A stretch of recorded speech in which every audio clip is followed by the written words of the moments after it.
La trahison fait mal. Mais ce qui te détruit vraiment, ce n'est pas l'acte en lui-même.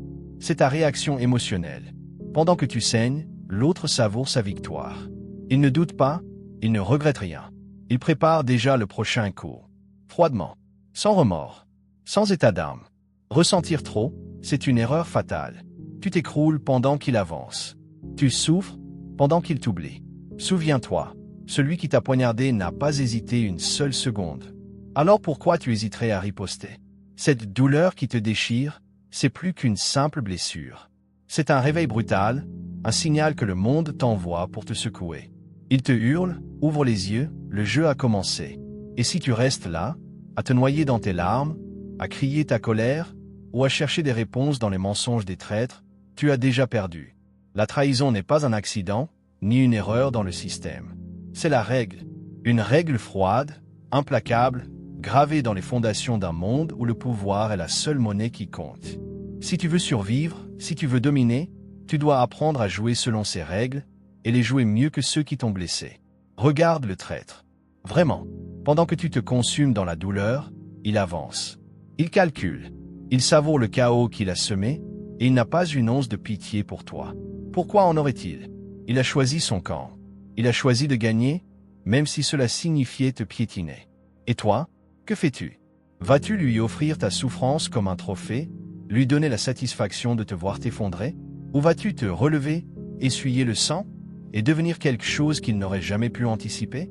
Quelque chose de plus glacial que la lame qu'il a plantée dans ton dos, de plus affûté que ses mensonges, de plus impitoyable que son cœur? Machiavel ne s'est jamais assis pour gémir sur ses blessures. Il n'a pas passé ses nuits à écrire des poèmes sur la douleur ou à supplier ceux qui l'ont trahi de lui rendre sa dignité. Non, il a observé le monde avec des yeux d'acier, disséquant chaque coup, chaque mensonge, chaque sourire hypocrite. Pour lui, la trahison n'était pas une tragédie à pleurer. C'était une leçon à apprendre, une pièce à déplacer sur l'échiquier, un mouvement à anticiper et à retourner contre l'adversaire. La douleur, elle n'était pas faite pour être ressentie. Elle était faite pour être archivée, analysée, transformée en une stratégie si précise qu'elle devient une œuvre d'art. Et c'est exactement ce que tu dois faire. Arrête de ressentir. Commence à penser. Ceux qui laissent leurs émotions les guider deviennent des cibles. Ils errent, le cœur à nu, offrant leur âme à quiconque sait manier un sourire ou une promesse. Ils sont vulnérables, prévisibles, faciles à briser.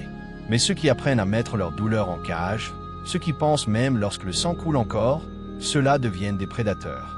Ils ne se contentent pas de survivre. Ils règnent.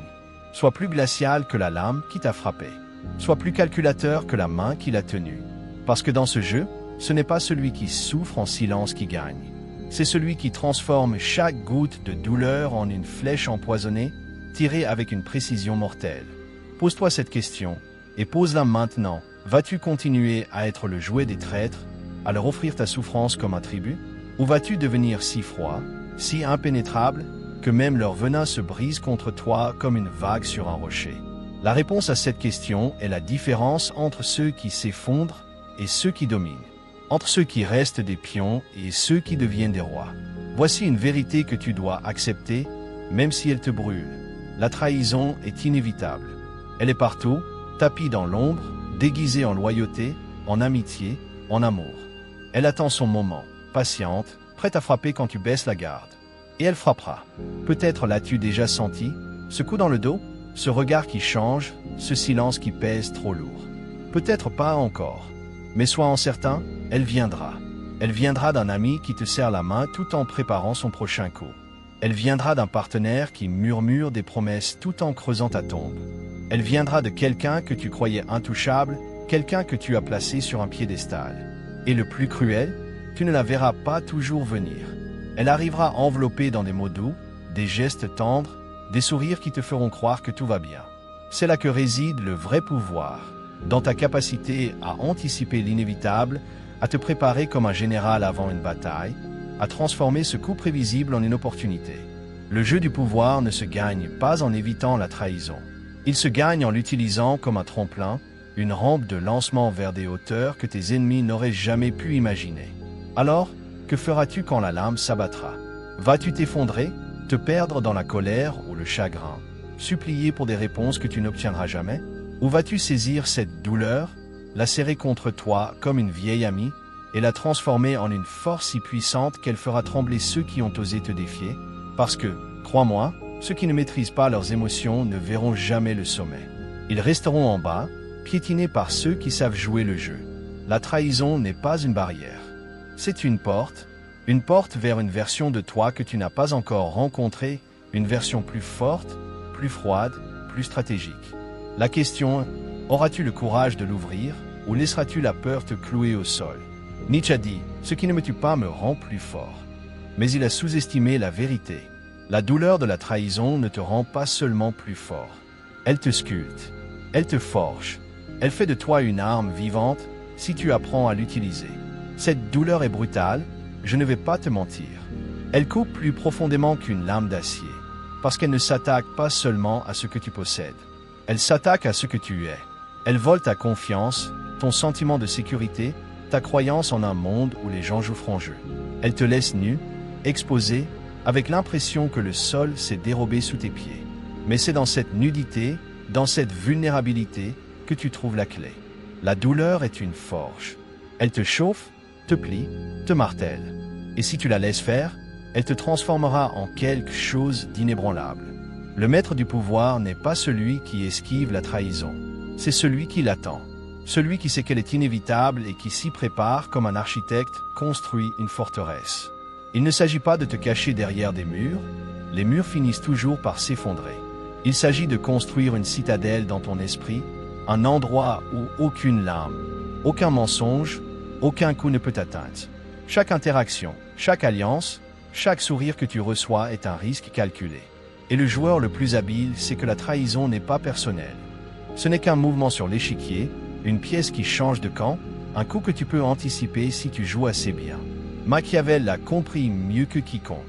Il a vu le monde pour ce qu'il est, un théâtre de pouvoir où les sentiments sont des chaînes et où la confiance est une arme à double tranchant.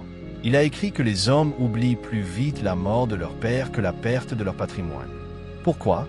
Parce que la trahison n'est pas une question de cœur. C'est une question de contrôle. Quand tu perds le contrôle de tes émotions, de ta position, de ton pouvoir, la trahison devient inévitable. Et ceux qui ne savent pas jouer avec cette réalité sont condamnés à être des pions, manipulés par ceux qui comprennent les règles. Pense à ça. Tu crois encore que tu es à l'abri? Détrompe-toi. La trahison est déjà là, peut-être juste sous la surface. Elle se cache dans les promesses non tenues, dans les regards qui s'évitent, dans les silences qui pèsent trop lourd. Tu as peut-être déjà été trahi sans même t'en rendre compte.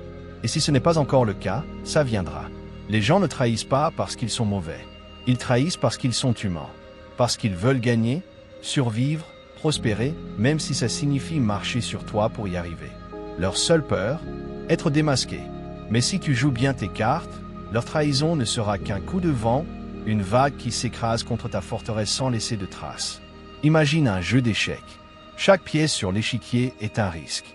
Ton roi, c'est toi. Tes pions, tes cavaliers, tes tours, ce sont les gens autour de toi, ceux en qui tu places ta confiance. Mais à un moment donné, une pièce va se retourner contre toi. Peut-être un pion que tu as négligé. Peut-être une reine que tu croyais loyale. La question n'est pas de savoir si ça arrivera, mais quand. Et quand ça arrivera, seras-tu prêt? Aurais-tu prévu ce coup? Ou seras-tu celui qui regarde l'échiquier, abasourdi, pendant que ton adversaire savoure sa victoire? La stratégie suprême, celle qui sépare les maîtres des victimes, consiste à transformer chaque trahison en avantage. Parfois, cela signifie sacrifier une pièce pour en protéger une autre. Parfois, cela signifie laisser l'ennemi croire qu'il a gagné, pendant que tu prépares un coup qu'il ne verra jamais venir. Regarde les géants de ce monde, les empires, les entreprises, les leaders qui dominent. Amazon a été trahi par des partenaires qui ont tenté de le doubler. Apple a été trahi par des alliés qui ont voulu voler ses idées. Mais ce qui les a maintenus au sommet, c'est leur capacité à transformer ces coups en carburant, à utiliser chaque trahison comme une leçon pour renforcer leur fondation. Dans un monde où le pouvoir est la seule monnaie qui compte, ceux qui n'apprennent pas à anticiper la trahison sont des proies. Ils errent, confiants, jusqu'à ce que la lame s'abatte. Et quand elle s'abat, ils s'effondrent, pleurant sur ce qu'ils ont perdu, pendant que le traître passe à sa prochaine cible. Ne sois pas cette personne. Ne sois pas celui qui se ment à lui-même, qui croit que la loyauté est éternelle ou que l'amour est une armure. La trahison n'est pas une condamnation. C'est une épreuve. Une épreuve que tu peux réussir si tu choisis de jouer. La plus grande erreur que tu puisses faire n'est pas d'être trahi. C'est de réagir avec ton cœur au lieu de ton esprit. Dès que tu laisses la colère t'aveugler, dès que tu laisses la douleur te guider, dès que tu laisses le ressentiment prendre le volant, tu as perdu. Tu donnes au traître exactement ce qu'il veut, ton énergie, ton pouvoir, ton contrôle. Dans le jeu du pouvoir, celui qui cède à ses émotions est déjà activé tout si mort.